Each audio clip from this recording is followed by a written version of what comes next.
I'm from Mosaic Morningside. Um, the year I turned 13, my family and I went to live in Kolkata for a few months, right next to a red light district. We worked at the Loyal Workshop with Paul and Sarah and developed close friendships with the ladies who worked there.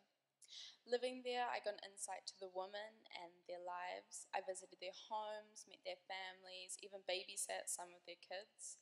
And for 2 months, I saw their faces every single day. I got to hear the stories of massive hurdles and struggles that they go through every day. And these women became like a second family to me. I vowed that I was going to actually do something to help them and other women like them when I got back. So many houses I go into have photos of their World Vision sponsored child on their fridge. And I'm guessing some of you probably have one on yours. And so on our fridge, we have a photo of a girl called Hamanti. And so sometimes we would send her birthday cards through World Vision, but I never really saw her as a person like me. She was just this person we sent money to.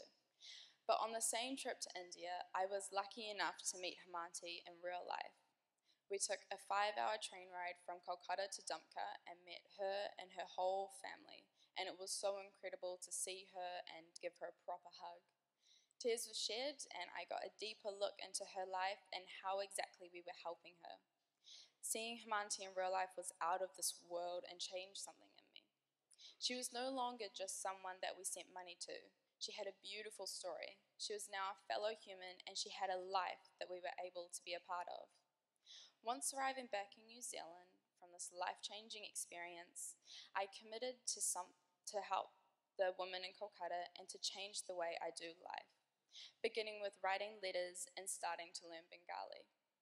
I was also committed to sending letters to Hamanti through World Vision and being more hands-on instead of just sending money. An experience like this, it changes you. I came back and I didn't do anything. I never attempted to learn Bengali or write an email. I sent one letter to Hamanti 3 years after the trip, and she was so surprised to hear from us that she wrote back instantly. But there hasn't been a letter since. What I did do was save enough money for a flight back to India, and I went back in 2017 for 2 weeks with a group of people, and it was amazing. I fell in love with Kolkata all over again, and then double vowed that this time it would be different. I made a plan of how my life was going to look like when I got back, and again, nothing changed. This happens with lots of things in my life. There isn't a single aspect that isn't put off / procrastinated. Even this talk was just finished yesterday, even though I've had months to write it. Even with things that I really love to do, it takes weeks to accomplish them. I love surfing, but when I got my surfboard, it took 6 months before I actually got in the water, and I've only used it 5 times since then. I, like many others here, always say, oh, I'll do it tomorrow. I'll do it tomorrow. But tomorrow never seems to come. My hunch is that I'm not alone, that many of you here this morning may not be as bad as me, but make promises to yourself and don't keep them. I'm trying to change though. This year I'm doing a personal development year. I finished school last year and I'm going into nursing next year,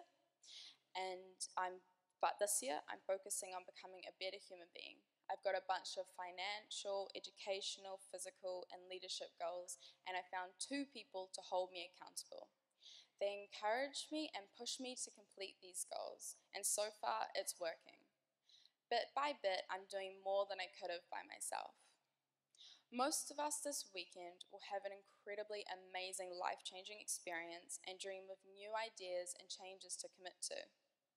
However, 2 weeks from now, after all these promises we make, it's likely that life will just go back to how it was before. So don't be like me. Find someone at this camp and hold each other accountable to the changes. Start doing things today. Don't be like Anais.